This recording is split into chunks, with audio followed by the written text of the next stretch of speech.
Assalamualaikum warahmatullahi wabarakatuh. Jumpa lagi di channel Pakeleleng TV.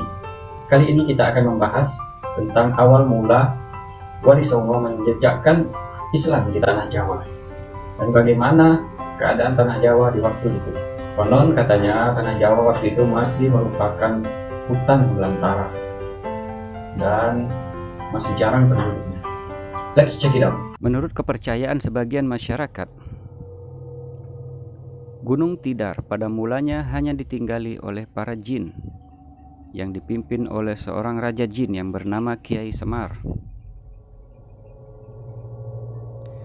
Alkisah datanglah seorang manusia yang terkenal berani untuk mencoba membuka wilayah Tidar untuk ditinggali.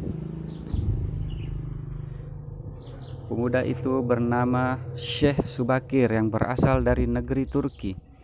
Syekh itu ditemani oleh 7 pasang manusia dengan harapan dapat mengembangkan masyarakat yang kelak mendiami wilayah Pulau Jawa tersebut. Mengetahui hal itu, Raja Jin tersebut murka dan menyerang rombongan Syekh Subakir. Setelah melalui perjuangan panjang selama 40 hari 40 malam, Syekh Subakir akhirnya dapat bertemu dengan Raja Jin yang bernama Kiai Semar.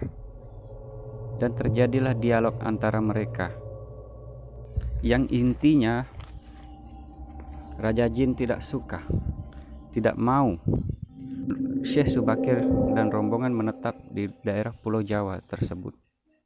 Syekh Subakir terdiam mendengar ancaman Kiai Semar.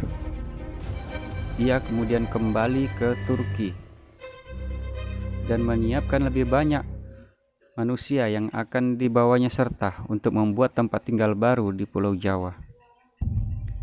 Sesampai kembali di Pulau Jawa, berpasang-pasang manusia yang diajak serta oleh Syekh Bahir tinggal lebih dahulu di daerah sebelah timur Gunung Tidar yang sekarang dikenal dengan nama Desa Turunan. Konon desa itu berasal dari kata turunan. Setelah itu Syekh Bahir berangkat sendiri ke puncak Gunung Tidar dan menancapkan sebuah tombak diruqyah oleh beliau. Dan tombak ini menciptakan hawa panas bagi Raja Jin dan anak buahnya.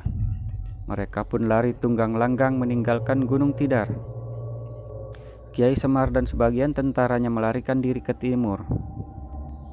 Dan konon hingga sekarang mereka menempati daerah Gunung Merapi yang dipercaya sebagian masyarakat sebagai wilayah yang angker. Bahkan sebagian lagi anak buah Kiai Semar ada yang melarikan diri ke Alas Roban, bahkan ke Gunung Serandil. Tombak itu sekarang dijaga oleh masyarakat di puncak Gunung Tidar dengan nama makam tombak Kiai Panjang.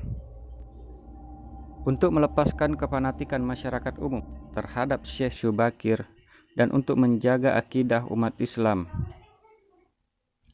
maka pada tahun 1462 Masehi Syekh Subakir pulang ke Persia, Iran.